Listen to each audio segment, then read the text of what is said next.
ನಮಸ್ಕಾರ, good morning ಕರ್ನಾಟಕದಿಂದ top ಸುದ್ದಿ ಅಪ್ಡೇಟ್. ರಾಜ್ಯ ದೇಶ ವಿದೇಶ ಸುದ್ದಿಗಳ speed round up. Top 18 at 8ಕ್ಕೆ ಸ್ವಾಗತ. ನಾನು ಪೃಥ್ವಿರಾಜ್ ಹಾರನಹಳ್ಳಿ.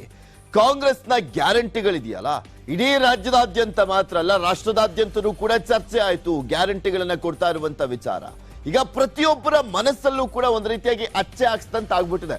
ಕರ್ನಾಟಕದಲ್ಲಿ ಯಾರನ್ನ ಕೇಳಿದ್ರು ಕೂಡ ಕಾಂಗ್ರೆಸ್ ಗ್ಯಾರಂಟಿಗಳು ಯಾವ್ದಪ್ಪ ಅಂತ ಎಬ್ಬರಸ್ ಕೇಳಿದ್ರು ಮಲ್ಕೊಂಡಿದ್ದಾಗ 5 ಗ್ಯಾರಂಟಿಯನ್ನ ಕ್ಲೀನ್ ಆಗಿ ಹೇಳ್ತಾರೆ. ಸೊ ಹೀಗಾಗಿ ಅದನ್ನ ಜಾರಿ ಮಾಡಲೇಬೇಕಾದಂತ ಅನಿವಾರ್ಯತೆ ಇಲ್ಲ ಅಂದ್ರೆ ದೊಡ್ಡ ಮಟ್ಟದಲ್ಲಿ ಕಾಂಗ್ರೆಸ್ಗೆ ಹೊಡ್ತಾ ಬೀಳುತ್ತೆ. ಸೊ ಹೀಗಾಗಿ ಗ್ಯಾರಂಟಿಯನ್ನ ಜಾರಿ ಮಾಡುವಂತ ನಿಟ್ಟಿನಲ್ಲಿ ಈಗ ಆಲ್ರೆಡಿ ಅವರು ನಿರ್ಧಾರವನ್ನ ಕೂಡ ಕೈಗೊಂಡಿರುವಂತದ್ದು. ಸಭೆ ಮೇಲೆ ಸಭೆಯನ್ನ ಮಾಡ್ತಾ ಇದ್ದಾರೆ.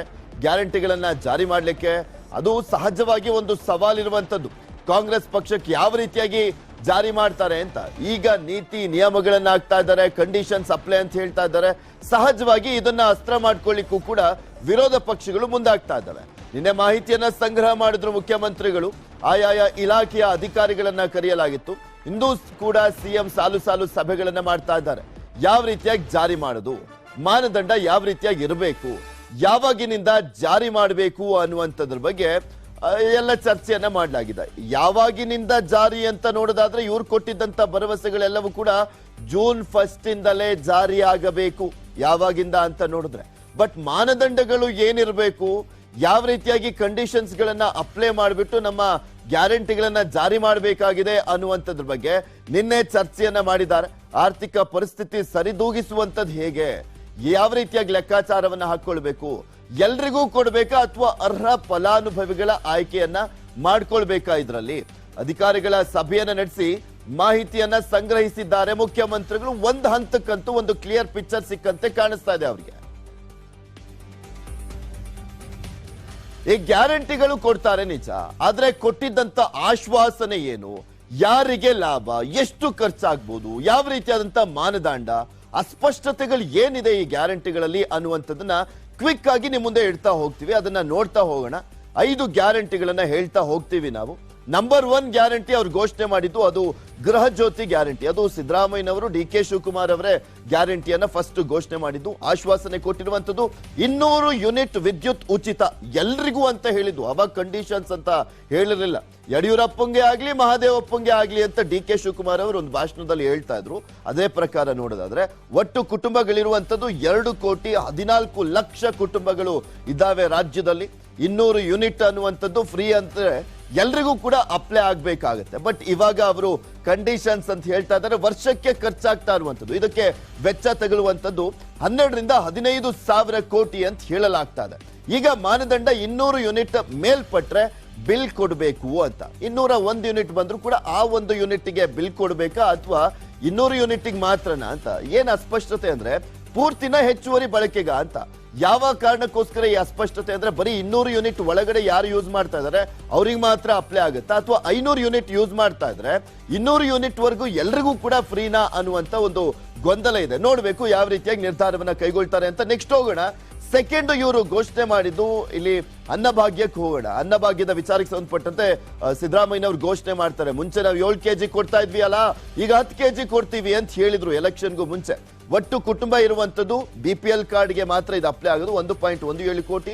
ನಾವು ವರ್ಷಕ್ಕೆ ಖರ್ಚಾಗುವಂತದ್ದು 10,000 ಕೋಟಿ ಈ ಅನ್ನಭಾಗ್ಯಕ್ಕೋಸ್ಕರ. ಮಾನದಂಡ BPL ಕಾರ್ಡ್ ಮಸ್ಟ್. ಇದನ್ನ ಫಸ್ಟ್ ಎಲ್ರಿಗೂ ಗೊತ್ತಿದ್ದಂತ ವಿಚಾರ. ಇದು BPL ಕಾರ್ಡ್ ಇದ್ದಂತವ್ರಿಗೆ ಮಾತ್ರನೇ ಆ 10 ಕೆಜಿ ಕೊಡುವಂತ ವಿಚಾರ ಭರವಸೆ ಕೊಟ್ಟಿದ್ದಾರಲ್ಲ ಅದು ಅಪ್ಲೈ ಆಗುವಂತದ್ದು, ಎಲ್ರಿಗೂ ಕೂಡ ಅಲ್ಲ. ಆದ್ರೆ ಪ್ರತಿಯೊಬ್ಬ BPL ಕಾರ್ಡ್ ದಾರರಿಗೂ ಕೂಡ 10 ಕೆಜಿ ಅಪ್ಲೈ ಆಗುತ್ತೆ. ನೆಕ್ಸ್ಟ್ ಹೋಗೋಣ. 2,000 ರೂಪಾಯಿ ಗೃಹಲಕ್ಷ್ಮಿ ಯೋಜನೆ. ಇದನ್ನ ಪ್ರಿಯಾಂಕಾ ಗಾಂಧಿ ಅವರನ್ನ ಕರೆಸಿ ಇಲ್ಲಿ ಘೋಷಣೆ ಮಾಡಲಾಗಿತ್ತು. ಆಶ್ವಾಸನೆ ಮನೆ ಒಡತಿಗೆ 2,000 ರೂಪಾಯಿ ಕೊಡ್ತೀವಿ ಅಂತ. ಅಂದ್ರೆ ವರ್ಷಕ್ಕೆ 24,000 ರೂಪಾಯಿ ಆಗುತ್ತೆ 12 ತಿಂಗಳು. ಸೊ ಒಟ್ಟು ಮಹಿಳೆಯರು ರಾಜ್ಯದಲ್ಲಿರುವಂತದ್ದು 2.5 ಕೋಟಿ. ಎಲ್ರಿಗೂ ಅಲ್ಲ, ಇದು ಮನೆ ಒಡತಿಗೆ ಅಂತ ಹೇಳಿರುವಂತದ್ದು. ವರ್ಷಕ್ಕೆ ಖರ್ಚಾಗುವಂತದ್ದು ಇದಕ್ಕೆ 3,250 ಕೋಟಿ ರೂಪಾಯಿ ಖರ್ಚಾಗುತ್ತೆ ಅನ್ನುವಂತ ಒಂದು ಲೆಕ್ಕಾಚಾರ ಇದೆ.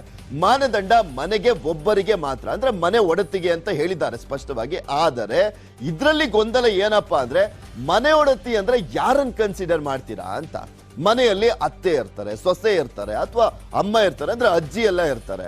ಸೊ ನೀವು ಯಾರನ್ನ ಕನ್ಸಿಡರ್ ಮಾಡ್ತೀರಾ? 2,000 ರೂಪಾಯಿ ಹಾಕೋದಾದ್ರೆ ಅತ್ತೆ ಕೊಟ್ರೆ ಸೊಸೆಗೆ ಸಿಟ್ಟು, ಸೊಸೆ ಕೊಟ್ರೆ ಅತ್ತೆಗೆ ಸಿಟ್ಟು, ಈ ರೀತಿಯಾಗಿ ಗೊಂದಲಗಳು ಮೂಡುತ್ತೆ. ಅಸ್ಪಷ್ಟತೆ. ಒಂದೇ ಕುಟುಂಬ ಬೇರೆ ವಾಸವಿದ್ರೆ ಹೇಗೆ ಅಂದ್ರೆ ಅಕಸ್ಮಾತ್ ಅವ್ರದ್ದು ಏನಾದ್ರು BPL ಕಾರ್ಡ್ಗಳು ಏನಾದ್ರು ಇದ್ರೆ ಅದಕ್ಕೊಂದು ಕ್ಲಾರಿಟಿ ಇರುತ್ತೆ. ಆದ್ರೆ BPL ಕಾರ್ಡ್ ಇಲ್ಲ ಅಂತ ಬಂದಂತ ಸಂದರ್ಭದಲ್ಲಿ ಅದಕ್ಕೊಂದು ಕ್ಲಾರಿಟಿಯನ್ನ ಈಗ ಪಡ್ಕೊಳ್ಬೇಕಾಗುತ್ತೆ. ಸೊ ಹೀಗಾಗಿನೇ ಈ ಗೊಂದಲವನ್ನ ಸರ್ಕಾರ ಯಾವ ರೀತಿಯಾಗಿ ನಿವಾರಿಸುತ್ತೆ, ಇದಕ್ಕೆ ಒಂದು ಸಪರೇಟ್ ಆದಂತ ಕಮ್ಯುನಿಟಿ ಅಂದ್ರೆ ಒಂದು ತಂಡವನ್ನ ರಚನೆ ಮಾಡಬೇಕಾಗುತ್ತೆ. ನೋಡ್ಬೇಕು ಅದನ್ನ ಯಾವ ರೀತಿಯಾಗಿ ಮ್ಯಾನೇಜ್ ಮಾಡ್ತಾರೆ ಅಂತ. ನೆಕ್ಸ್ಟ್ ಹೋಗೋಣ. ಉಚಿತ ಬಸ್ ಪಾಸ್ ಅನ್ನ ಘೋಷಣೆ ಮಾಡಿದ್ರು ಇವರು ಸಖಿ ಯೋಜನೆ ಅಡಿಯಲ್ಲಿ. ಆಶ್ವಾಸನೆ ಉಚಿತ ಬಸ್ ಪಾಸ್ ಪ್ರಯಾಣ ಎಲ್ಲ ಮಹಿಳೆಯರಿಗೆ ಅಂತ ಹೇಳಿದ್ರು. ಅಲ್ಲಿ ಯಾವುದೇ ರೀತಿಯಾದಂತ ಕಂಡೀಷನ್ಸ್ ಇರಲಿಲ್ಲ. ಒಟ್ಟು ಮಹಿಳೆಯರು 2.5 ಕೋಟಿ ಇದ್ದಾರೆ ಅಂಕಿಅಂಶದ ಪ್ರಕಾರ. ಅಂದ್ರೆ ಮತದಾರರ ಒಂದು ಲೆಕ್ಕ ಸಿಗುತ್ತಲ್ಲ, ಆ ಲೆಕ್ಕ ಹಾಕೊಂಡ್ರೆ 2.5 ಕೋಟಿ ಜನ ಇದ್ದಾರೆ. ವರ್ಷಕ್ಕೆ ಖರ್ಚಾಗುವಂತದ್ದು ಇದಕ್ಕೆ 3,500 ಕೋಟಿ. ಮಾನದಂಡ ಈಗ ಹೇಳ್ತಾ ಇರುವಂತದ್ದು, ಫಸ್ಟ್ ಅವ್ರು ಏನು ಹೇಳಿರಲಿಲ್ಲ, ಈಗ ಹೇಳ್ತಾ ಇರುವಂತದ್ದು ಕೆಂಪು ಬಸ್ಸು BMTC ಬಸ್ ಅಲ್ಲಿ ಮಾತ್ರ ಅಂತ ಹೇಳ್ತಾ ಇದ್ದಾರೆ. ಇಲ್ಲ ಅಸ್ಪಷ್ಟತೆ ಏನಪ್ಪಾ ಅಂದ್ರೆ ರಾಜ್ಯವ್ಯಾಪಿ ವಿಸ್ತರಿಸಬೇಕಾ ಅಂತ. ಈಗ ಒಂದು ಕಂಡೀಷನ್ಸ್ ಒಂದ್ ಸ್ವಲ್ಪ ಸಿಗ್ತಾ ಇರುವಂತದ್ದು, ಕೆಲವರು ಒಂದು 100 ಕಿಲೋಮೀಟರ್ ವರೆಗೂ ಅಷ್ಟೇ, ಅದು ರೆಡ್ ಬಸ್ ಅಲ್ಲಿ ಮಾತ್ರ ಅಂತ ಹೇಳ್ತಾ ಇದ್ದಾರೆ. ಇನ್ನೂ ಒಂದ್ ಕಡೆ ಗೊಂದಲ ಇರುವಂತದ್ದು, ರಾಜ್ಯದಲ್ಲಿ ಎಷ್ಟು ಕಿಲೋಮೀಟರ್ ಓಡಾಡಿದ್ರು ಕೂಡ ಫ್ರೀನಾ ಮಹಿಳೆಯರಿಗೆ ಅನ್ನುವಂತ ಒಂದು ಪ್ರಶ್ನೆ ಇದೆ. ಇದಕ್ಕೆ ಇನ್ನೂ ಕೂಡ ಕ್ಲಾರಿಟಿ ಸಿಗ್ಬೇಕಾಗಿದೆ, ಕಾದ್ ನೋಡ್ಬೇಕು ಏನಾಗುತ್ತೆ ಅಂತ. ನೆಕ್ಸ್ಟ್ ಯೋಜನೆ ಇವರು ಘೋಷಣೆ ಮಾಡಿದ್ದು ಯುವ ನಿಧಿ ಯೋಜನೆ. ಪದವೀಧರರಿಗೆ 3,000 ರೂಪಾಯಿ, ಡಿಪ್ಲೊಮಾ ಪದವೀಧರರಿಗೆ 1,500 ರೂಪಾಯಿ ಅಂತ ಹೇಳಿದ್ರು. ಸೊ ಹೀಗಾಗಿ ಒಟ್ಟು ನಿರುದ್ಯೋಗಿಗಳು 50 ಲಕ್ಷಕ್ಕೂ ಹೆಚ್ಚು. ಈ ಮುಂಚೆ ಹೇಳಿದವರು ಅಂದ್ರೆ ಯಾರೆಲ್ಲ ನಿರುದ್ಯೋಗಿಗಳಿದ್ದಾರೆ ಅವ್ರಿಗೆ ಕೊಡ್ತೀವಿ ಅಂತ ಹೇಳಿದ್ರು. ವರ್ಷಕ್ಕೆ ಖರ್ಚು ಇದಕ್ಕೆ 3,300 ಕೋಟಿ ಆಗುತ್ತೆ. ಈಗ ಮಾನದಂಡ ಫಿಕ್ಸ್ ಮಾಡ್ತಾ ಇರುವಂತದ್ದು ಮೊದಲ ಕ್ಯಾಬಿನೆಟ್ ಸಂದರ್ಭದಲ್ಲಿ ಇದುವರೆಗೂ ಹೇಳಿರಲಿಲ್ಲ, ಕಂಡೀಷನ್ ಸಪ್ಲೈ ಅಲ್ಲೇನು ಹಾಕಿರಲಿಲ್ಲ. ಬಟ್ ಇವಾಗ ಕೊಡ್ತಾ ಇರುವಂತ ಒಂದು ಮಾನದಂಡ ಅಂತ ನೋಡೋದಾದ್ರೆ ಈ ವರ್ಷದ ಪಾಸ್ ಔಟ್ ಪದವೀಧರರಿಗೆ, ಡಿಪ್ಲೊಮಾ ಪಾಸ್ ಆದಂತವ್ರಿಗೆ ಮಾತ್ರ ಅಂತ ಹೇಳ್ತಾ ಇದ್ದಾರೆ. ಸೊ ಹೀಗಾಗಿ ಅದರ ವೆಚ್ಚ ಆಲ್ಮೋಸ್ಟ್ ಕಡಿಮೆ ಆಗ್ಬಿಡುತ್ತೆ. ಸಾಕಷ್ಟು ಜನ ನಿರುದ್ಯೋಗಿಗಳು ವೋಟ್ ಹಾಕಿದ್ರು, ನಮಗೂ ಕೂಡ ಸಿಗಬಹುದು ಈ ಯೋಜನೆ ಅಡಿಯಲ್ಲಿ, ನಮಗೂ ಒಂದು 3,000 ರೂಪಾಯಿ ಅಥವಾ 1,500 ರೂಪಾಯಿ ಬರುತ್ತೆ ಅಂತ ಅಂದ್ಕೊಂಡಿದ್ರು. ಆದ್ರೆ ಅಲ್ಲಿ ನಿರಾಸೆ ಆಗ್ತಾ ಇದೆ. ಜಸ್ಟ್ ಈ ವರ್ಷ ಪಾಸ್ ಔಟ್ ಆದಂತಹ ಒಂದು ಪದವೀಧರರಿಗೆ, ಡಿಪ್ಲೊಮಾ ಪಾಸ್ ಆದಂತವರಿಗೆ ಮಾತ್ರನೇ 3,000 ರೂಪಾಯಿ, 1,500 ರೂಪಾಯಿ ಅಪ್ಲೈ ಆಗ್ತಾ ಇದೆ. ಕಾದ್ ನೋಡ್ಬೇಕು ಅದಕ್ಕೆ ಯಾವ ರೀತಿಯಾದಂತಹ ಆಕ್ರೋಶ ವ್ಯಕ್ತವಾಗುತ್ತೆ ಅಂತ. ನಾನು ನೆಕ್ಸ್ಟ್ ಸುದ್ದಿಗೆ ಹೋಗೋಣ. ಅನ್ನಭಾಗ್ಯ ಬಿಟ್ಟು ಇನ್ಯಾವ ಗ್ಯಾರಂಟಿಯಲ್ಲೂ ಕೂಡ ಒಂದು ಸ್ಪಷ್ಟತೆ ಅನ್ನುವಂಥದ್ದಿಲ್ಲ. ಈಗಷ್ಟೇ ಹೇಳ್ತಾ ಇದ್ದೆ ನಾನು ಯಾವ್ಯಾವ ರೀತಿಯಾದಂತ ಗೊಂದಲಗಳಿದಾವೆ, ಅಸ್ಪಷ್ಟತೆ ಅನ್ನುವಂಥದ್ದು ಕಾಣಿಸ್ತಾ ಇದೆ ಅಂತ. ಅದಕ್ಕೆ ಯಾವ ರೀತಿಯ ಕಂಡೀಷನ್ಸ್ ಆಗ್ತಾರೆ ಅನ್ನುವಂಥದ್ದನ್ನ ಕೂಡ ಕಾದ್ ನೋಡ್ಬೇಕಾಗಿದೆ.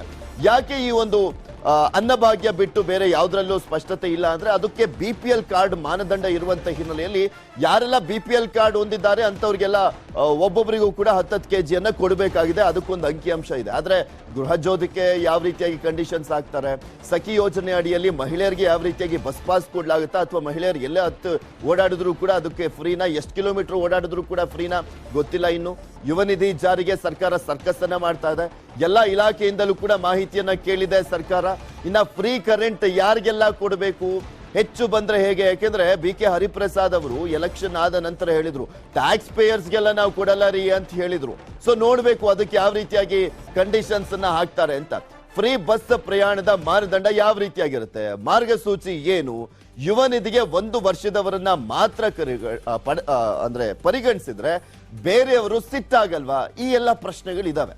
ಹೀಗೆ ಹಲವು ವಿಚಾರಗಳ ಬಗ್ಗೆ ಸಿಎಂ ಮಾಡಿರುವಂತ ಒಂದು ಚರ್ಚೆಯ ಸಂದರ್ಭದಲ್ಲಿ, ಅಂದ್ರೆ ನಿನ್ನೆ ನಡೆದಂತ ಸಭೆಯಲ್ಲಿ ಸಿಎಂ ಚರ್ಚೆಯನ್ನ ಮಾಡಿದ್ದಾರೆ. ಸಂಬಂಧಪಟ್ಟ ಇಲಾಖೆಗಳಿಂದ ಮಾಹಿತಿಯನ್ನ ಕೂಡ ಸಂಗ್ರಹವನ್ನ ಮಾಡಿರುವಂತದ್ದು. ಬಹುತೇಕ ಜೂನ್ ತಿಂಗಳಲ್ಲಿ ಗ್ಯಾರಂಟಿ ಜಾರಿಗೆ ಸರ್ಕಾರ ಸರ್ಕಸ್ ಅನ್ನ ಮಾಡ್ತಾ ಇದೆ. ಕಾದ್ ನೋಡ್ಬೇಕು ಏನ್ ಮಾಡ್ತಾರೆ, ಯಾವ ರೀತಿಯಾಗಿ ಜಾರಿ ಮಾಡ್ತಾರೆ ಅಂತ.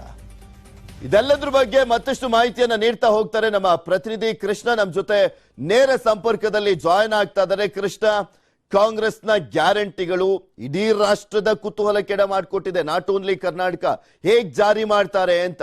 ಅಕಸ್ಮಾತ್ ಇಲ್ಲಿ ಸಕ್ಸಸ್ ಆದಂತ ಸಂದರ್ಭದಲ್ಲಿ ಬೇರೆ ರಾಜ್ಯಗಳಲ್ಲೂ ಕೂಡ ಅದನ್ನ ಅಳವಡಿಸಿಕೊಳ್ಳಿಕ್ಕೆ ಪ್ಲಾನ್ ಅನ್ನ ಹಾಕಿರುವಂತದ್ದು. ಸೊ ಈಗ ಸರ್ಕಾರಕ್ಕೆ ಸಹಜವಾಗಿ ಒಂದು ಸವಾಲಿದೆ. ಯಾವ್ಯಾವ ರೀತಿಯಾಗಿ ಯಾವ ಹಂತಕ್ಕೆ ಬಂದು ತಲುಪಿದೆ ಈ ಗ್ಯಾರಂಟಿಗಳನ್ನ ಜಾರಿ ಮಾಡುವಂತ ನಿಟ್ಟಿನಲ್ಲಿ ಅಂತ? ಖಂಡಿತವಾಗ್ಲೂ ಪೃಥ್ವಿರಾಜ್, ಕರ್ನಾಟಕದಲ್ಲಿ ಮಾಡುವಂತಹ ಒಂದು ಕಾಂಗ್ರೆಸ್ನ ಗ್ಯಾರಂಟಿ ಬೇರೆ ರಾಜ್ಯಕ್ಕೂ ಕೂಡ ಮಾದರಿ ಆಗಬೇಕು. ಬೇರೆ ರಾಜ್ಯದಲ್ಲಿ ಈಗಾಗಲೇ ಮಾಡಿದ್ದಾರೆ ಅನ್ನೋದ್ರ ಬಗ್ಗೆ ಕೂಡ ಚರ್ಚೆ ಆಗ್ತಾ ಇದೆ. ಅದ್ರ ಬಗ್ಗೆ ಸ್ಪಷ್ಟವಾದಂತಹ ಮಾಹಿತಿ ಇನ್ನೂ ಕೂಡ ಇಲ್ಲ. ಈಗ ಕರ್ನಾಟಕದಲ್ಲಿ ಮಾಡಬೇಕಾದಂತಹ ಅನಿವಾರ್ಯ ಪರಿಸ್ಥಿತಿ ರಾಜ್ಯ ಕಾಂಗ್ರೆಸ್ ನಾಯಕರಿಗೆ ಇರುವಂತದ್ದು. ಹಾಗಾಗಿನೇ ಮೊದಲು ಕಾಂಗ್ರೆಸ್ ಗ್ಯಾರಂಟಿಗಳನ್ನ ಅನುಷ್ಠಾನ ಮಾಡೋದ್ರ ಮುಖಾಂತರವಾಗಿ ಬರ್ತಕ್ಕಂಥ ದಿನಗಳಲ್ಲಿ ಇಡೀ ಜಿಲ್ಲಾ ಪ್ರವಾಸವನ್ನು ಮಾಡೋದಕ್ಕೂ ಕೂಡ ಮುಖ್ಯಮಂತ್ರಿ ಸಿದ್ದರಾಮಯ್ಯ ಅವರು ಮುಂದಾಗಿರುವಂತದ್ದು.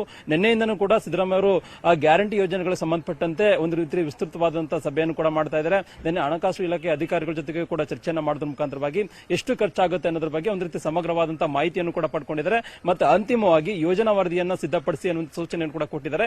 ಆ ಒಂದು ಯೋಜನಾ ವರದಿಯ ಆಧಾರದ ಮೇಲೆ ಇವತ್ತು ಕೂಡ ಸಭೆ ಕೂಡ ಆಗುತ್ತೆ. ವಿವಿಧ ಇಲಾಖೆ ಅಧಿಕಾರಿಗಳ ಜೊತೆ ಚರ್ಚೆ ಮಾಡಿದಂತ ಸಂದರ್ಭದಲ್ಲಿ ಯೋಜನಾ ವರದಿ ಮೇಲೆ ಯಾವ ರೀತಿಯಾಗಿ ಅದನ್ನ ಅನುಷ್ಠಾನ ಮಾಡಬೇಕು ಅನ್ನೋದ್ರ ಬಗ್ಗೆ ಸಮಗ್ರವಾಗಿ ಚರ್ಚೆ ಆಗುತ್ತೆ. ಅದ್ರ ಜೊತೆಗೆ ಮುಖ್ಯವಾಗಿ ಏನು ಉಚಿತವಾದಂತಹ ಕರೆಂಟ್ ಅಂದ್ರೆ ಇಂಧನ ಇಲಾಖೆಗೆ ಸಂಬಂಧಪಟ್ಟಂತೆ ಇವತ್ತು ಸಚಿವ ಕೆಜೆ ಜಾರ್ಜ್ ಅವರು ಕೂಡ ಸಂಬಂಧಪಟ್ಟಂತ ಇಲಾಖೆಗಳ ಜೊತೆಗೆ ಸಭೆಯನ್ನ ಮಾಡೋದ್ರ ಮುಖಾಂತರವಾಗಿ 200 ಯೂನಿಟ್ ವಿದ್ಯುತ್ಗೆ ಎಷ್ಟು ಅಮೌಂಟ್ ಆಗಬಹುದು ಅನ್ನೋ ಒಂದು ಲೆಕ್ಕಾಚಾರದ ಆಧಾರದ ಮೇಲೆ ಒಂದಷ್ಟು ವರದಿಯನ್ನು ಕೂಡ ಕೆಜೆ ಜಾರ್ಜ್ ಅವರು ಸಂಗ್ರಹ ಮಾಡಲಿದ್ದಾರೆ. ಅದ್ರ ಜೊತೆಗೆ ಬಹುಮುಖ್ಯವಾಗಿ ಸಾರಿಗೆ ಇಲಾಖೆ ಇವತ್ತು ಸಾರಿಗೆ ಸಚಿವರಾಗಿರ್ತಕ್ಕಂಥ ರಾಮಲಿಂಗ ರೆಡ್ಡಿ ಅವರು ಕೂಡ ಅವರ ಇಲಾಖೆಯ ಜೊತೆಗೆ ಸಮಗ್ರವಾಗಿ ಚರ್ಚೆಯನ್ನ ಮಾಡೋದ್ರ ಮುಖಾಂತರವಾಗಿ ಉಚಿತವಾಗಿ ಮಹಿಳೆಯರಿಗೆ ಬಸ್ ಪಾಸ್ ಏನು ಕೊಡ್ತಿದ್ದಾರೆ ಅದಕ್ಕೆ ಸಂಬಂಧಪಟ್ಟಂತೆ ಎಷ್ಟು ಖರ್ಚಾಗುತ್ತೆ ಅನ್ನೋದ್ರ ಬಗ್ಗೆ ಕೂಡ ಸಮಗ್ರವಾದಂತಹ ಮಾಹಿತಿಯನ್ನು ಪಡ್ಕೊಳ್ತಾ ಇರುವಂತದ್ದು. ಆ ಮುಖಾಂತರವಾಗಿ ಸಮಗ್ರವಾದಂತಹ ವಿವರವನ್ನು ಪಡ್ಕೊಳ್ಳೋದ್ರ ಮುಖಾಂತರವಾಗಿ ನಾಳೆ ಸಂಬಂಧಪಟ್ಟಂತೆ ಅಂದ್ರೆ ಗ್ಯಾರಂಟಿ ಯೋಜನೆಗಳು ಸಂಬಂಧಪಟ್ಟಂತೆ ಸಚಿವರು ಏನಿದ್ದಾರೆ ಅವ್ರ ಜೊತೆಗೆ ಮುಖ್ಯಮಂತ್ರಿಗಳು ಸಭೆಯನ್ನ ಮಾಡಲಿದ್ದಾರೆ. ಸಭೆಯಲ್ಲಿ ಅಂತಿಮವಾಗಿ ಚರ್ಚೆಯನ್ನು ಮಾಡೋದ್ರ ಮುಖಾಂತರವಾಗಿ ನಾಡಿದ್ದು ಏನು ಗುರುವಾರ ನಡೆಯುವಂತಹ ಸಚಿವ ಸಂಪುಟ ಸಭೆಯಲ್ಲಿ 5 ಗ್ಯಾರಂಟಿಗಳನ್ನ ಅನುಷ್ಠಾನ ಮಾಡುವಂತ ನಿಟ್ಟಿನಲ್ಲೂ ಕೂಡ ಮುಖ್ಯಮಂತ್ರಿಗಳು ತೀರ್ಮಾನ ಮಾಡೋದಕ್ಕೂ ಕೂಡ ಮುಂದಾಗಿರುವಂತದ್ದು. ಈಗಾಗಲೇ ಹಣಕಾಸಿನ ಪರಿಸ್ಥಿತಿ ಕರ್ನಾಟಕ ಸರ್ಕಾರಕ್ಕೂ ಎದುರಾದಂತಹ ಪರಿಸ್ಥಿತಿಯಲ್ಲಿ ಕೂಡ 5 ಗ್ಯಾರಂಟಿ ಯೋಜನೆಗಳಿಗೆ ಅನುಷ್ಠಾನ ಮಾಡಬೇಕಂತ ಅನಿವಾರ್ಯ ಪರಿಸ್ಥಿತಿ ಉಂಟಾಗಿದೆ. ಯಾಕಂದ್ರೆ ಒಂದ್ ಕಡೆಗೆ ಜನರು ಕೂಡ ಇಡೀ ರಾಜ್ಯದಂತ ರುಚಿಗಿದ್ದಿರುವಂತದ್ದು. ಅದ್ರ ಜೊತೆಗೆ ಮುಖ್ಯವಾಗಿ ಬಿಜೆಪಿಯ ನಾಯಕರು ಕೂಡ ಅದನ್ನ ಒಂದು ರೀತಿ ತಾರ್ಕಿಕ ಅಂತ್ಯಕ್ಕೆ ಕೊಂಡೊಯ್ಯುವಂತ ನಿಟ್ಟಿನಲ್ಲೂ ಕೂಡ ಎಲ್ಲಾ ರೀತಿಯಿಂದ ಪ್ಲಾನ್ ಅನ್ನ ಮಾಡ್ಕೊಂಡಿದ್ದಾರೆ. ಮತ್ತೊಂದ್ ಕಡೆ ಜೆಡಿಎಸ್ ನಾಯಕರು ಕೂಡ ಅದೇ ಒಂದು ವಿಚಾರವನ್ನು ಇಟ್ಕೊಂಡು ಕೃಷ್ಣ ಇದೆಲ್ಲದೂ ಕೂಡ ಅಸ್ತ್ರ ಆಗುತ್ತೆ, ಮುಂದಿನ ಎಲೆಕ್ಷನ್ ಹೊಡ್ತಾ ಬಿದ್ಬಿಡುತ್ತೆ ಅಕಸ್ಮಾತ್ ನಾವ್ ಹೇಳ್ದಂತೆ ನಡ್ಕೊಳ್ದೆ ಹೋದ್ರೆ ಅಂತ ಅವ್ರಿಗೂ ಕೂಡ ಒಂದು ಅರಿವಿದೆ. ನೋಡೋಣ ಏನಾಗುತ್ತೆ ಅಂತ. ಧನ್ಯವಾದ ನಿಮ್ಮೆಲ್ಲ ಮಾಹಿತಿಗಾಗಿ. ಇನ್ನ ಮುಂದಿನ ತಿಂಗಳು ಮನೆ ಯಜಮಾನಿಗೆ ಸಿಗುತ್ತಾ ಗೃಹಲಕ್ಷ್ಮಿ ಸ್ಕೀಮ್ ಅನ್ನುವಂತ ಒಂದು ಪ್ರಶ್ನೆ ಇದೆ. ಮನೆ ಯಜಮಾನಿ ಅಕೌಂಟ್ಗೆ ತಿಂಗಳಿಗೆ 2,000 ರೂಪಾಯಿ ಬರುತ್ತಾ? ಗ್ಯಾರಂಟಿ ಜಾರಿಗೆ ಮಹಿಳಾ ಮತ್ತು ಮಕ್ಕಳ ಕಲ್ಯಾಣ ಇಲಾಖೆ ಸಿದ್ಧತೆಯನ್ನ ಮಾಡ್ಕೊಂಡಿದೆ. ಅದಕ್ಕೊಂದು ಅಂಕಿ ಅಂಶವನ್ನ ತಯಾರು ಮಾಡಬೇಕಲ್ಲ, ಸೊ ಹೀಗಾಗಿ ಒಂದು ಲೆಕ್ಕ ಹಾಕೊಳ್ತಾ ಇದ್ದಾರೆ. ಸಿಎಂ ಸೂಚನೆಯಂತೆ ಮನೆ ಡೇಟಾವನ್ನ ಸಂಗ್ರಹಿಸಿದೆ ಇಲಾಖೆ. ಅದನ್ನ ಸಂಗ್ರಹಿಸಿಬಿಟ್ಟು ಯಾವ ರೀತಿಯಾಗಿ ಜಾರಿ ಮಾಡಬಹುದು, ಎಷ್ಟು ಜನ ಆಕ್ಚುಲಿ ಅರ್ಹ ಫಲಾನುಭವಿಗಳು ಇದ್ದಾರೆ ಈಗಿರುವಂತ ಅಂಕಿ ಅಂಶದ ಪ್ರಕಾರ ಅನ್ನುವಂಥದ್ರ ಬಗ್ಗೆ ಮಾಹಿತಿಯನ್ನ ಸಂಗ್ರಹಿಸಿ ಈಗ ಆಲ್ರೆಡಿ ಅದನ್ನ ಮುಖ್ಯಮಂತ್ರಿಗಳಿಗೆ ಕೊಡುವಂತ ನಿಟ್ಟಿನಲ್ಲಿ ಒಂದು ಸಿದ್ಧತೆಯನ್ನ ಕೂಡ ಮಾಡಿಕೊಳ್ಳಲಾಗಿದೆ. ಯಾವ ರೀತಿಯಾಗಿ ತಯಾರಿ ಮಾಡ್ಕೊಳ್ತಾ ಇದ್ದಾರೆ ಅನ್ನುವಂಥದ್ದೇ ಕುತೂಹಲ. ಯಾಕೆಂದ್ರೆ ಇದು ಮನೆ ಒಡತಿಗೆ 2,000 ರೂಪಾಯಿ ಅಂತ ಹೇಳಿದ್ದಾರೆ.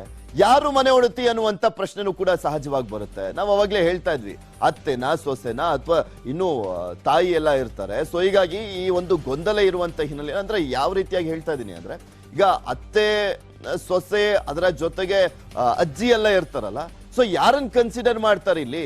ಕೆಲವೊಂದು ಕಡೆ ಹೇಳಲಾಗ್ತಾ ಇರುವಂತದ್ದು ಅಂದ್ರೆ ವಿಧವಾ ವೇತನ ಎಲ್ಲ ಕೊಡ್ಲಾಗ್ತಾ ಇದೆಯಲ್ಲ, ಅವ್ರಿಗೆಲ್ಲ ಅಪ್ಲೈ ಆಗಲ್ಲ ಅಂತ ಹೇಳ್ತಾರೆ. ಪರಮೇಶ್ವರ್ ಒಂದು ಮಾಹಿತಿ ಕೊಡ್ತಾ ಇದ್ರು ಈ ಹಿಂದೆ. ಅವರೇ ಪ್ರಚಾರ ಸಮಿತಿ ಎಂ ಬಿ ಪಾಟೀಲ್ ಅವರು ಅಧ್ಯಕ್ಷರಾಗಿದ್ದಂಥವ್ರು, ಇಲ್ಲಿ ಪ್ರಣಾಳಿಕೆ ಸಮಿತಿ ಅಧ್ಯಕ್ಷರಾಗಿದ್ದಂಥವ್ರು ಪರಮೇಶ್ವರ್ ಅವರು. ಅವ್ರು ಹೇಳ್ತಾ ಇದ್ರು ವಿಧವಾ ವೇತನ ಎಲ್ಲ ಇದೆಯಲ್ಲ, ಅವರೆಲ್ಲ ಆಲ್ರೆಡಿ ಈಗ ಫಲಾನುಭವಿಗಳಿದ್ದಾರೆ, ಅಂತವ್ರಿಗೆ ಸಿಗೋ ಡೌಟು ಅಂತ ಹೇಳ್ತಾ ಇದ್ರು. ಆದ್ರೆ ಕಾಂಗ್ರೆಸ್ ಆ ರೀತಿಯಾಗಿ ಹೇಳಿರ್ಲಿಲ್ಲ. ಬಿಕಾಸ್ ಅವರೆಲ್ಲರೂ ಕೂಡ ಯಾರೇ ಆಗಿರ್ಲಿ ಮಹಿಳೆಯರಿಗೆ ಎಲ್ರಿಗೂ ಮನೆ ಒಡತಿಗೆ ಒಬ್ಬರಿಗೆ ಅಂತ ಹೇಳಿದಂತ ಹಿನ್ನೆಲೆಯಲ್ಲಿ ಇದು ಅಡಿಷನಲ್ ಆಗಿ ಕೊಡಬೇಕಾಗಿರುವಂತ ವಿಚಾರ. ಇಲ್ಲೂ ಕೂಡ ಕೆಲವೊಂದು ಕಂಡೀಷನ್ಸ್ ಗಳನ್ನ ಹಾಕಲಾಗ್ತದೆ. ಇದ್ರ ಬಗ್ಗೆ ಮಾಹಿತಿಯನ್ನ ಕೊಡ್ತಾ ಹೋಗ್ತಾರೆ ನಮ್ಮ ಪ್ರತಿನಿಧಿ ಶರಣು ಹಂಪಿ. ನಮ್ ಜೊತೆ ನೇರ ಸಂಪರ್ಕದಲ್ಲಿ ಜಾಯಿನ್ ಆಗ್ತಾ ಇದ್ದಾರೆ. ಶರಣು ಹಂಪಿ, ಈಗ ಮನೆ ಒಡತಿಗೆ ಜೂನ್ 1ರಿಂದಲೇ 2,000 ರೂಪಾಯಿ ಬರುತ್ತೆ ಅನ್ನುವಂತ ಲೆಕ್ಕಾಚಾರದ ಮಾತುಗಳಿದೆ. ಸೊ ಹೀಗಾಗಿನೇ ನಿರಂತರವಾಗಿ ಸಭೆಗಳು ಕೂಡ ನಡೀತಾ ಇರುವಂತದ್ದು. ಮಹಿಳಾ ಮತ್ತು ಮಕ್ಕಳ ಕಲ್ಯಾಣ ಇಲಾಖೆ ಇದ್ರ ಬಗ್ಗೆ ಒಂದು ಡೇಟಾ ಸಂಗ್ರಹಿಸ್ತಾ ಇದೆಯಲ್ಲ, ಏನ್ ಡೇಟಾ ಸಿಗ್ತಾ ಇದೆ, ಎಷ್ಟು ಫಲಾನುಭವಿಗಳು ಇದ್ದಾರೆ ಅನ್ನುವಂಥದ್ರ ಬಗ್ಗೆ ಮಾಹಿತಿ ಇದೆ, ಮತ್ತೆ ಯಾರಿಗೆ ಕೊಡಬೇಕು ಅನ್ನುವಂಥದ್ರ ಬಗ್ಗೆ ಏನ್ ಕ್ಲಾರಿಟಿ ಸಿಗ್ತಾ ಇದೆ ಅಂತ?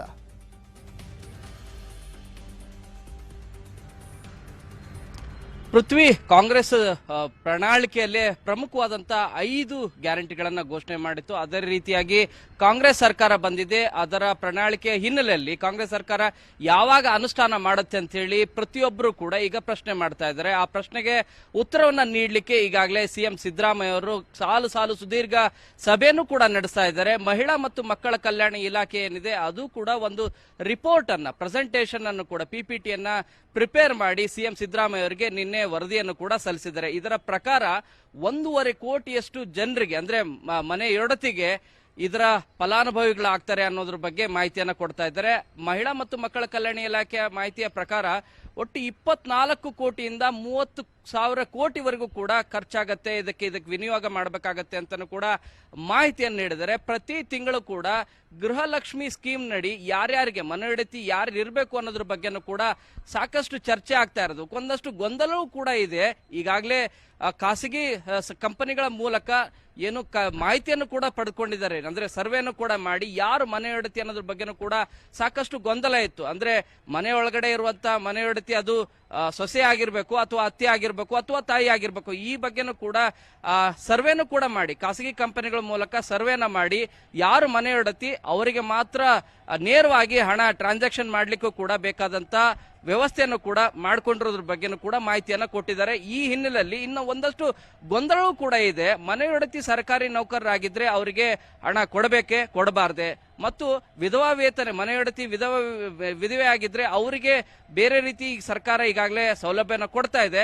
ಅವರಿಗೂ ಕೂಡ ಮನೆಯೊಡತಿ ಸ್ಕೀಮ್ ನಡಿ ದುಡ್ಡನ್ನ ಕೊಡಬೇಕೆ ಕೊಡಬಾರ್ದೆ ಅನ್ನೋದ್ರ ಬಗ್ಗೆನೂ ಕೂಡ ಸಾಕಷ್ಟು ಚರ್ಚೆ ಆಗ್ತಾ ಇದೆ. BPL ಕಾರ್ಡ್ ಇರೋರಿಗೆ ಮಾತ್ರ ಕೊಡಬೇಕೆ ಅಥವಾ APL ಕಾರ್ಡ್ ಹೊಂದಿದಂತ ಮನೆಯೊಡತಿಗೂ ಕೂಡ ಕೊಡಬೇಕೆ, ಹಣವನ್ನ ಕೊಡಬೇಕು ಅನ್ನೋದ್ರ ಬಗ್ಗೆನೂ ಕೂಡ ಎಕ್ಸಾಕ್ಟ್ಲಿ ಇದರ ಬಗ್ಗೆ ಇನ್ನು ಕಂಡೀಷನ್ಸ್ ಇರ್ಲಿಲ್ಲ. ಇವರು ಘೋಷಣೆ ಮಾಡುವಂತ ಸಂದರ್ಭದಲ್ಲಿ ಈಗ ಕಂಡೀಷನ್ಸ್ ಅನ್ನ ಹಾಕ್ಬಿಟ್ಟು ಈ ಯೋಜನೆ ಜಾರಿ ಮಾಡ್ಲಿಕ್ಕೆ ಮುಂದಾಗ್ತಾ ಇದ್ದಾರೆ ಅನ್ನುವಂಥದ್ದನ್ನು ನೀವು ಹೇಳ್ತಾ ಇದ್ದಾರೆ. ನೋಡೋಣ ಏನಾಗುತ್ತೆ ಅಂತ. ಹಾಗೆ ಸಂಪರ್ಕದಲ್ಲಿರಿ, ಮತ್ತಷ್ಟು ಮಾಹಿತಿನ ಪಡ್ಕೊಳ್ತಾ ಹೋಗ್ತೀನಿ ಶರಣು ಹಂಪಿ. ಇನ್ನ ಬೆಂಗಳೂರಿನ ವಿಚಾರಕ್ಕೆ ಬರೋದಾದ್ರೆ DK ಶಿವಕುಮಾರ್ ಅವರು ಬೆಂಗಳೂರಿನ ನಗರಾಭಿವೃದ್ಧಿ ಸಚಿವರಾಗ್ತಿದ್ದ ಹಾಗೆ ನಿನ್ನೆ ನಿರಂತರವಾಗಿ ಸಭೆಯನ್ನ ಕೂಡ ಮಾಡಿದ್ರು. BBMP ಅಧಿಕಾರಿಗಳ ಜೊತೆಗೆ ಸಭೆಯನ್ನ ಮಾಡಿ ಬೆಂಗಳೂರಿನಲ್ಲಿ ಬದಲಾವಣೆಯನ್ನ ತರುವಂತ ನಿಟ್ಟಿನಲ್ಲಿ ಸಾಕಷ್ಟು ಪ್ರಯತ್ನ ಪಡ್ತಾ ಇರುವಂತ ಸ್ಪಷ್ಟವಾಗಿ ಕಾಣಿಸ್ತಾ ಇದೆ. ಅಲ್ಲಿ ಅಖಾಡಕ್ಕಿಳಿದಿದ್ದಾರೆ DK ಶಿವಕುಮಾರ್. ಬೆಂಗಳೂರು ನಗರದ ಆಗು ಹೋಗುಗಳ ಬಗ್ಗೆ ನಿಗಾ ಇಡ್ಲಿಕ್ಕೆ DK ಶಿವಕುಮಾರ್ ಪ್ಲಾನ್ ಅನ್ನು ಮಾಡಿದ್ದಾರೆ. ರಾಮಲಿಂಗಾರೆಡ್ಡಿ ಸಲಹೆಗಳನ್ನ ಪಡೆದು ಬೆಂಗಳೂರಿನ ಆಡಳಿತಕ್ಕೆ ತಯಾರಿಯನ್ನ ಮಾಡ್ಕೊಳ್ತಾ ಇದ್ದಾರೆ. ಯಾಕೆ ರಾಮಲಿಂಗಾರೆಡ್ಡಿ ಅವರ ಸಹಾಯ ಅಂದ್ರೆ, ಅವರು ಈ ಹಿಂದೆ ಬೆಂಗಳೂರು ನಗರಾಭಿವೃದ್ಧಿ ಸಚಿವರಾಗಿದ್ದಂಥವ್ರು, ಬೆಂಗಳೂರಿನ ಆಳ ಅಗಲ ತುಂಬಾ ಚೆನ್ನಾಗಿ ಕಾಂಗ್ರೆಸ್ ನಲ್ಲಿ ಯಾರಿಗಾದ್ರೂ ಗೊತ್ತಿರುವಂತದ್ದು ಅಂದ್ರೆ ಅದು ರಾಮಲಿಂಗಾರೆಡ್ಡಿ ಅವರಿಗೆ. ಸೊ ಹೀಗಾಗಿ ಅವರ ಸಲಹೆ ಸೂಚನೆಗಳನ್ನ ಪಡ್ಕೊಂಡು ಬೆಂಗಳೂರನ್ನ ಯಾವ ರೀತಿಯಾಗಿ ಅಭಿವೃದ್ಧಿ ಪಡಿಸಬಹುದು ಅನ್ನುವಂಥದ್ರ ಬಗ್ಗೆ ಒಂದು ಪ್ಲಾನ್ ಮಾಡ್ಕೊಳ್ತಾ ಇದ್ದಾರೆ. ಇದ್ರ ಬಗ್ಗೆ ಇನ್ನಷ್ಟು ಮಾಹಿತಿಯನ್ನ ಪಡ್ಕೊಳ್ಳೋಣ. ನಮ್ಮ ಪ್ರತಿನಿಧಿ ಶರಣು ಹಂಪಿ ನಮ್ಮ ಜೊತೆ ನೇರ ಸಂಪರ್ಕದಲ್ಲೇ ಇದ್ದಾರೆ. ಈಗ ಆಲ್ರೆಡಿ ಡೆವಲಪ್ಮೆಂಟ್ಸ್ ಗಳು ಆಗ್ತಾ ಇರುವಂತದನ್ನ ನೋಡ್ತಾ ಇದೀವಿ. ಶರಣು ಹಂಪಿ, ಈಗ ಬೆಂಗಳೂರಿನಲ್ಲಿ ಸಾಕಷ್ಟು ಬದಲಾವಣೆಯನ್ನ ತರಲಿಕ್ಕೆ ಮತ್ತು ಒಂದ್ ಕಡೆ ನಾವು ನೋಡ್ತಾ ಇದೀವಿ ಬೆಂಗಳೂರಿನಲ್ಲಿ ಯಾವ್ಯಾವ ರೀತಿಯಾಗಿ ಜ್ವಲಂತ ಸಮಸ್ಯೆಗಳು ಕಾಡ್ತಾ ಇದಾವೆ, ಇದು ರಾಷ್ಟ್ರ ಮಟ್ಟದಲ್ಲೆಲ್ಲ ಯಾವ ರೀತಿಯಾಗಿ ಟೀಕೆಗೆ ಗುರಿಯಾಗಿತ್ತು ಅನ್ನುವಂಥದ್ದನ್ನ ಕೂಡ ಗಮನಿಸಿದ್ವಿ. ಈಗ DK ಶಿವಕುಮಾರ್ ಅವರು ರಾಮಲಿಂಗಾರೆಡ್ಡಿ ಅವರ ಸಹಾಯವನ್ನ ಪಡೆದುಕೊಳ್ಳೋದ್ರ ಜೊತೆಗೆ ಯಾವ ರೀತಿಯಾಗಿ ಬದಲಾವಣೆ ತರೋದು ಮತ್ತೆ BBMP ಎಲೆಕ್ಷನ್ ಎದುರಿಸುವಂತ ನಿಟ್ಟಿನಲ್ಲಿ ಒಂದು ಬ್ಲೂ ಪ್ರಿಂಟ್ ರೆಡಿ ಮಾಡ್ಕೊಂಡಿದ್ದಾರೆ ಅಂತ.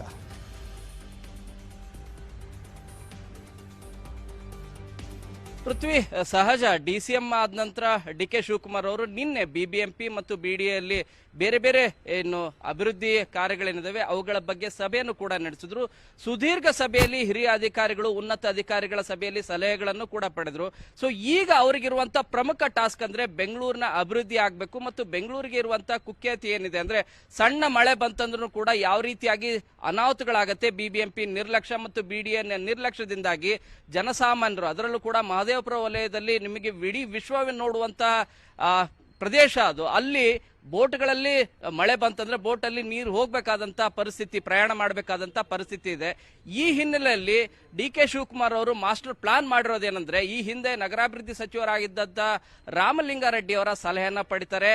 ಆ ಸಲಹೆಯನ್ನ ಈಗಲೂ ಕೂಡ ಮುಂದುವರಿಸುವಂತ ಸಾಧ್ಯತೆಗಳು ಹೆಚ್ಚಾಗಿದೆ. ಯಾಕಂದ್ರೆ ಸಮಿತಿಯ ಅಧ್ಯಕ್ಷರಾಗಿ ಅವರನ್ನೇ ಮಾಡ್ತಾ ಇದ್ದಾರೆ. ಅವರ ಸಲಹೆ ಮಾರ್ಗದರ್ಶನದ ಹಿನ್ನೆಲೆಯಲ್ಲಿ DK ಶಿವಕುಮಾರ್ ಅವರು ಕೊಡುವಂತ ಸಲಹೆ ಮಾರ್ಗದರ್ಶನಗಳಿರ್ತವೆ, ಅವು ಬಹಳ ಪ್ರಮುಖ ಆಗತ್ತೆ. ಯಾಕಂದ್ರೆ ಅವರ ಹಿರಿತನ ಮತ್ತು ಅವರಿಗೆ ಆಳ ಆಗಲ ಪ್ರತಿಯೊಂದು ಕೂಡ ಗೊತ್ತಿದೆ ಮತ್ತು ಅವರಿಗೆ ಪ್ರಮುಖವಾದಂತಹ ಖಾತೆಯನ್ನು ಕೂಡ ಕೊಟ್ಟಿಲ್ಲ. ಈ ಕಾರಣಕ್ಕಾಗಿ ಹೀಗೆ ಒಂದು ಸಮಿತಿಯ ರಚನೆ ಮಾಡಿ ಅದರ ಅಧ್ಯಕ್ಷರನ್ನಾಗಿ ಅವರನ್ನ ಮಾಡಿ ಅವರು ಕೊಡುವಂತ ಸಲಹೆ ಮಾರ್ಗದರ್ಶನ ಸೂಚನೆಗಳೇನಿದಾವೆ ಅವುಗಳ ಆಧಾರದ ಮೇಲೆ ಬೆಂಗಳೂರು ಅಭಿವೃದ್ಧಿ ಕಾರ್ಯಗಳನ್ನ ಮಾಡಲಿಕ್ಕೆ ಡಿ.ಕೆ. ಶಿವಕುಮಾರ್ ಅವರು ಮುಂದಾಗ್ತಾ ಇರೋದು. ಈ ಹಿನ್ನೆಲೆಯಲ್ಲಿ ಯಾಕಂದ್ರೆ ಡಿ.ಕೆ. ಶಿವಕುಮಾರ್ ಅವರಿಗೆ ಬೇರೆ ಬೇರೆ ಜವಾಬ್ದಾರಿಗಳೆಲ್ಲವೂ ಕೂಡ ಇದಾವೆ. ಕೆಪಿಸಿಸಿಯ ಅಧ್ಯಕ್ಷರು ಕೂಡ ಹೌದು, ಡಿಸಿಎಂ ಹೌದು, ಜಲಸಂಪನ್ಮೂಲ ಖಾತೆನೂ ಕೂಡ ಅವರ ವ್ಯಾಪ್ತಿಯಲ್ಲಿದೆ. ಈ ಹಿನ್ನೆಲೆಯಲ್ಲಿ ಎಲ್ಲಾ ಕಾರ್ಯಗಳನ್ನ ಒಟ್ಟಿಗೆ ಒಬ್ಬ ವ್ಯಕ್ತಿ ಮಾಡೋಕ್ಕಾಗೋದಿಲ್ಲ. ಬೆಂಗಳೂರಿನ ಅಭಿವೃದ್ಧಿಯ ವಿಚಾರಕ್ಕೆ ರಾಮಲಿಂಗಾರೆಡ್ಡಿ ಅವರ ಸಲಹೆಯನ್ನ ಪಡೆದುಕೊಂಡು ರಾಜಕೀಯವಾಗಿ ಮತ್ತು ಇಲ್ಲಿ ಅಭಿವೃದ್ಧಿ ಕಾರ್ಯಗಳು ಏನಾಗಬೇಕು ಅವುಗಳ ಬಗ್ಗೆ ಎಕ್ಸಾಕ್ಟ್ಲಿ ಶರಣು ಹಂಪಿ ಹೆಂಗಿದ್ರು ಅವ್ರಿಗೂ ಕೂಡ ಅಸಮಾಧಾನ ಇರುವಂತದ್ದು. ಸೊ ಹಿಂಗೆ ಅವ್ರ ಸಲಹೆಯನ್ನ ಪಡ್ಕೊಂಡು ಸಮಾಧಾನ ಪಡಿಸ್ಕೊಂಡು ಮುಂದೆ ಹೋಗ್ಬೋದು, ಯಾವುದೇ ಪ್ರಾಬ್ಲಮ್ ಆಗೋದಿಲ್ಲ ಅನ್ನುವಂತ ಲೆಕ್ಕಾಚಾರನೂ ಕೂಡ ಇದ್ದಂತೆ ಕಾಣಿಸ್ತಾ ಇದೆ. ನೋಡೋಣ ಏನಾಗುತ್ತೆ ಅಂತ. ಧನ್ಯವಾದ ನಿಮ್ಮೆಲ್ಲ ಮಾಹಿತಿಗಾಗಿ. ಸರ್ಕಾರ ಆರಂಭದಲ್ಲೇ ಟೇಕ್ ಆಫ್ ಆಗಿದೆ ಅನ್ನುವಂತ ಒಂದು ಮೆಸೇಜ್ ಅನ್ನ ಪಾಸ್ ಮಾಡೋದ್ರ ಜೊತೆಗೆ ಒಂದು ಮ್ಯಾಸಿವ್ ಮ್ಯಾಂಡೇಟ್ ಅನ್ನ ಕೊಟ್ಟಿದ್ದಾರೆ ರಾಜ್ಯದ ಜನ.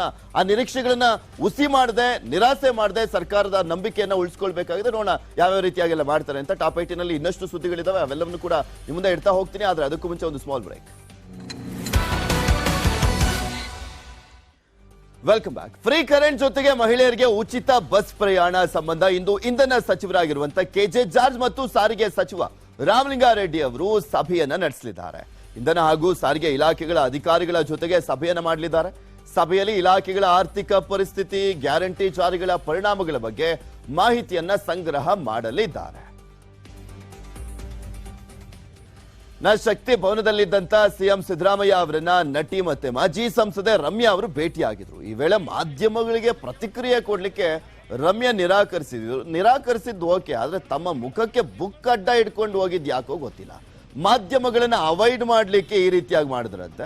ವರ್ಣಾ ಕ್ಷೇತ್ರ ಸೇರಿದಂತೆ ಹಲವೆಡೆ ರಮ್ಯಾ ಅವರು ಕಾಂಗ್ರೆಸ್ ಪರವಾಗಿ ಪ್ರಚಾರವನ್ನು ಮಾಡಿದ್ರು. ಈಗ ಸಿದ್ದರಾಮಯ್ಯ ಸಿಎಂ ಆದ್ಮೇಲೆ ಅವರನ್ನು ಭೇಟಿಯಾಗಿ ಶುಭವನ್ನ ಕೋರಿದ್ದಾರೆ ನಟಿ ಮಾಜಿ ಸಂಸದೆ ರಮ್ಯಾ ಅವರು. ಅವ್ರು ತೆರೆಗೆ ಬಂದಿದ್ದೆ ಈ ಕ್ಯಾಮ್ರಾಗಳನ್ನು ನೋಡ್ಬಿಟ್ಟು, ಈ ಕ್ಯಾಮ್ರಾಗಳಿಂದನೇ ಮುಚ್ಕೊಂಡು ಓಡಾಡ್ಲಿಕ್ಕೆ ರಮ್ಯಾ ಅವರು ಮುಂದಾಗಿರುವಂಥದ್ದು ಒಂದು ಸ್ವಲ್ಪ ವಿಪರ್ಯಾಸ. ನಿನ್ನೆ ಸಿಎಂ ಸಿದ್ದರಾಮಯ್ಯ ಗೃಹ ಕಚೇರಿ ಕೃಷ್ಣಾದಲ್ಲಿ ಸಾಹಿತಿಗಳ ಜೊತೆಗೆ ಚರ್ಚೆಯನ್ನ ಮಾಡಿದ್ರು. ಕನ್ನಡ ನಾಡಿನ ಹೆಸರಾಂತ ಸಾಹಿತಿ, ಬರಹಗಾರರು ಮತ್ತು ನಾನಾ ಜನಪರ ಸಂಘಟನೆಗಳ ಮುಖಂಡರ ಜೊತೆಗೆ ಚರ್ಚೆಯನ್ನ ಮಾಡಿದ್ರು. ಮಕ್ಕಳ ಮನಸ್ಸಿಗೆ ವಿಷ ತುಂಬುವಂತ ಪಠ್ಯ ಮತ್ತು ಪಾಠಗಳಿಗೆ ಅವಕಾಶ ಕೊಡಲ್ಲ ಅಂತ ಪರೋಕ್ಷವಾಗಿ ಬಿಜೆಪಿ ತಂದಿರುವಂತ ಪಠ್ಯ ತೆಗೆಯುವ ಬಗ್ಗೆ, ಪರಿಷ್ಕರಣೆ ಮಾಡುವಂತದ್ರ ಬಗ್ಗೆ ಸಿಎಂ ಸುಳಿವನ್ನ ಕೊಟ್ಟಿದ್ದಾರೆ. ಪ್ರಧಾನಿಯಾಗಿ ನರೇಂದ್ರ ಮೋದಿ ಅವರು 9 ವರ್ಷವನ್ನ ಪೂರೈಸಿದ್ದಾರೆ ಇವತ್ತಿಗೆ. ಹೀಗಾಗಿ ಇಂದಿನಿಂದ 1 ತಿಂಗಳುಗಳ ಕಾಲ ವಿಶೇಷ ಜನಸಂಪರ್ಕ ಅಭಿಯಾನವನ್ನ ಕೈಗೊಳ್ಳಲಾಗಿದೆ. ಲೋಕಸಭೆ ಚುನಾವಣೆಗೆ ಇನ್ನೂ 1 ವರ್ಷ ಬಾಕಿ ಇರುವಂತಹ ಹಿನ್ನೆಲೆಯಲ್ಲಿ ಮೋದಿ ಸರ್ಕಾರದ 9ನೇ ವರ್ಷಾಚರಣೆಯನ್ನ ಅದ್ದೂರಿಯಾಗಿ ಆಚರಿಸಲಿಕ್ಕೆ ಬಿಜೆಪಿ ಸಿದ್ಧತೆಯನ್ನ ಮಾಡಿಕೊಂಡಿದೆ. ಜೂನ್ 30ರವರೆಗೂ ಕೂಡ ದೇಶದಾದ್ಯಂತ ಹಲವು ಕಾರ್ಯಕ್ರಮಗಳನ್ನ ಬಿಜೆಪಿ ಹಮ್ಮಿಕೊಂಡಿದೆ.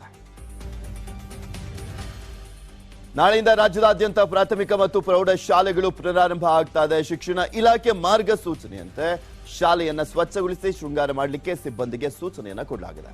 ಮೊದಲ ದಿನ ಬಿಸಿಯೂಟದಲ್ಲಿ ಕಡ್ಡಾಯವಾಗಿ ಸಿಹಿ ಅಡುಗೆ ಇರಲೇಬೇಕು ಅಂತ ಇಲಾಖೆ ಸೂಚಿಸಿದೆ. ಇನ್ನು ಮಂಡ್ಯ ಜಿಲ್ಲೆಯ ಕೆಆರ್ಪೇಟೆಯ ಸರ್ಕಾರಿ ಪಬ್ಲಿಕ್ ಶಾಲೆಗೆ ಮಕ್ಕಳನ್ನ ದಾಖಲಿಸಲಿಕ್ಕೆ ಪೋಷಕರು ಕ್ಯೂ ನಿಂತಿದ್ರು. ಮಕ್ಕಳ ದಾಖಲಾತಿಗೆ ಡಿಮ್ಯಾಂಡ್ ಹೆಚ್ಚಾಗಿದ್ದು ಮಕ್ಕಳನ್ನ LKGಗೆ ದಾಖಲಿಸಲಿಕ್ಕೆ ಪೋಷಕರು ಸರದಿ ಸಾಲಿನಲ್ಲಿ ನಿಂತಿದ್ರು. ಗೌರ್ಮೆಂಟ್ ಸ್ಕೂಲ್ ಮುಂದೆ ಈ ರೀತಿಯಾಗಿ ಸರದಿ ಸಾಲಿನಲ್ಲಿ ನಿಂತಿರುವಂತದ್ದನ್ನು ನೋಡೋದೇ ಒಂದು ರೀತಿಯಾದಂತಹ ಖುಷಿ.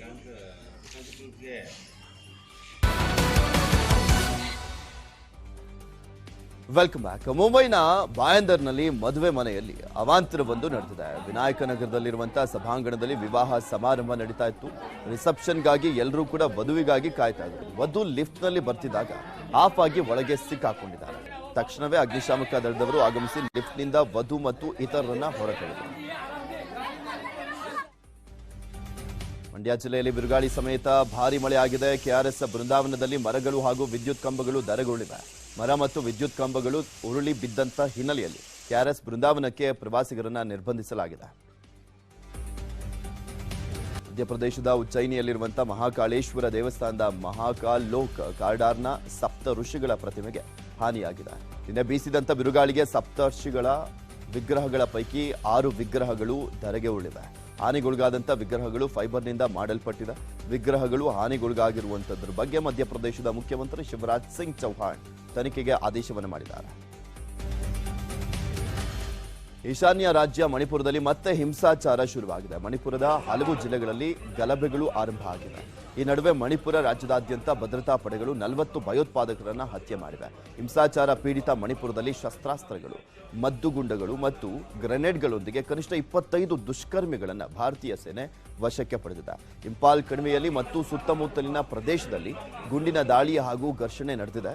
ಇದೇ ವೇಳೆ ಶಸ್ತ್ರಾಸ್ತ್ರ ಹೊಂದಿದ್ದಂತ 25 ಮಂದಿಯನ್ನ ಬಂಧಿಸಲಾಗಿದೆ. ರಷ್ಯಾಕ್ಕೆ ಭೇಟಿ ನೀಡಿರುವಂತಹ ಬೆಲಾರಸ್ ಅಧ್ಯಕ್ಷ ಅಲೆಕ್ಸಾಂಡರ್ ಲುಕಶೆಂಕೋ ಅವರಿಗೆ ವಿಷ ಹಾಕಲಾಗಿದೆ ಅನ್ನುವಂಥ ಆರೋಪ ಕೇಳಿಬಂದಿದೆ. ರಷ್ಯಾ ಅಧ್ಯಕ್ಷ ಪುಟಿನ್ ಜೊತೆಗೆ ಸಭೆ ಬಳಿಕ ಬೆಲಾರಸ್ ಅಧ್ಯಕ್ಷರು ತೀವ್ರ ಅಸ್ವಸ್ಥಗೊಂಡು ಆಸ್ಪತ್ರೆಗೆ ಸೇರಿದ್ದಾರೆ. ಅವರಿಗೆ ವಿಷ ಹಾಕಲಾಗಿದೆ ಅಂತ ಹೇಳಲಾಗ್ತಾ ಇದೆ. ಸದ್ಯ ಅವರ ಆರೋಗ್ಯ ಸ್ಥಿತಿ ಗಂಭೀರವಾಗಿದೆ. ಅಮೆರಿಕದ ಫ್ಲೋರಿಡಾದಲ್ಲಿ ಹಾಲಿವುಡ್ ಬೀಚ್ನಲ್ಲಿ ದುಷ್ಕರ್ಮಿಯೊಬ್ಬ ಯದ್ವಾತದ್ವಾ ಗುಂಡಿನ ದಾಳಿಯನ್ನು ನಡೆಸಿದ್ದಾನೆ. ಘಟನೆಯಲ್ಲಿ 9 ಮಂದಿಗೆ ಗಂಭೀರ ಗಾಯಗಳಾಗಿದೆ. ಹಾಲಿವುಡ್ ಬೀಚ್ನಲ್ಲಿ ಪ್ರವಾಸಿಗರ ಮೇಲೆ ಈ ಗುಂಡಿನ ದಾಳಿ ನಡೆದಿದೆ. ಗುಂಡಿನ ಮಳೆಗರೆದಂತ ದುಷ್ಕರ್ಮಿಯನ್ನ ಪೊಲೀಸರು ವಶಕ್ಕೆ ಪಡೆದಿದ್ದಾರೆ. ಐಪಿಎಲ್ 2023ರ ಪ್ರಶಸ್ತಿ ಚೆನ್ನೈ ಸೂಪರ್ ಕಿಂಗ್ಸ್ ಪಾಲಾಗಿದೆ. ಬೃಹತ್ ಮೊತ್ತದ ಹೊರತಾಗಿಯೂ ಕೂಡ ಗುಜರಾತ್ ಟೈಟಾನ್ಸ್ ತಂಡ ಮುಗ್ಗರಿಸಿದ್ದು ಮತ್ತೆ ಚೆನ್ನೈ ಸೂಪರ್ ಕಿಂಗ್ಸ್ 5 ವಿಕೆಟ್ಗಳ ರೋಚಕ ಜಯವನ್ನ ಸಾಧಿಸಿತು. ಮೊದಲು ಬ್ಯಾಟಿಂಗ್ ಮಾಡಿದಂತಹ ಗುಜರಾತ್ ತಂಡ ನಿಗದಿತ 20 ಓವರ್ಗಳಲ್ಲಿ 4 ವಿಕೆಟ್ ನಷ್ಟಕ್ಕೆ 214 ರನ್ ಬೃಹತ್ ಮೊತ್ತವನ್ನು ಕಲೆ ಹಾಕಿತು. ಬಳಿಕ ಮಳೆ ಬಂದು ಆಟ ಸ್ಥಗಿತವಾಗಿತ್ತು. ಆಟ ಪ್ರಾರಂಭವಾದಾಗ ಅಂಪೈರ್ಗಳು ಗುರಿಯನ್ನ ಪರಿಷ್ಕರಿಸಿದ್ರು. 15 ಓವರ್ನಲ್ಲಿ 171 ರನ್ಗಳ ಬೃಹತ್ ಗುರಿಯನ್ನ ನಿಗದಿಪಡಿಸಿದ್ರು. ಈ ಮೊತ್ತವನ್ನ ಬೆನ್ನು ಹತ್ತಿದಂತ ಚೆನ್ನೈ ತಂಡ ನಿಗದಿತ 15 ಓವರ್ನಲ್ಲಿ 172 ರನ್ ಗಳಿಸಿ 5 ವಿಕೆಟ್ಗಳ ಅಂತರವನ್ನ ವೀರೋಚಿತ ಜಯವನ್ನ ದಾಖಲಿಸಿತು. ಈ ಮೂಲಕ 5ನೇ ಬಾರಿಗೆ ಸಿಎಸ್ಕೆ ಐಪಿಎಲ್ ಪ್ರಶಸ್ತಿಯನ್ನ ಮುಡಿಗೇರಿಸಿಕೊಂಡಿದೆ. ಇದೇ ರೀತಿಯಾಗಿ ಮುಂಬೈ ಇಂಡಿಯನ್ಸ್ ತಂಡ ಕೂಡ 5 ಬಾರಿ ಐಪಿಎಲ್ ಪ್ರಶಸ್ತಿಯನ್ನ ಮುಡಿಗೇರಿಸಿಕೊಂಡಿತ್ತು. ಇದೆರಡು ಕೂಡ ಸಮ ಆದಂತಾಗಿದೆ. ಇದು ಇವತ್ತಿನ ಟಾಪ್ 18 ಮತ್ತಷ್ಟು ಸುದ್ದಿಗಳನ್ನ 9 ಗಂಟೆ ನ್ಯೂಸ್ ನಲ್ಲಿ ನಿಮ್ಮ ಮುಂದೆ ಇಡ್ತಾ ಹೋಗ್ತೀನಿ. ಅಲ್ಲಿವರೆಗೂ ನೋಡ್ತಾ ಇರಿ ನ್ಯೂಸ್ 18, ಜಾಲ ನಮ್ಮದು, ಬಲ ನಿಮ್ಮದು.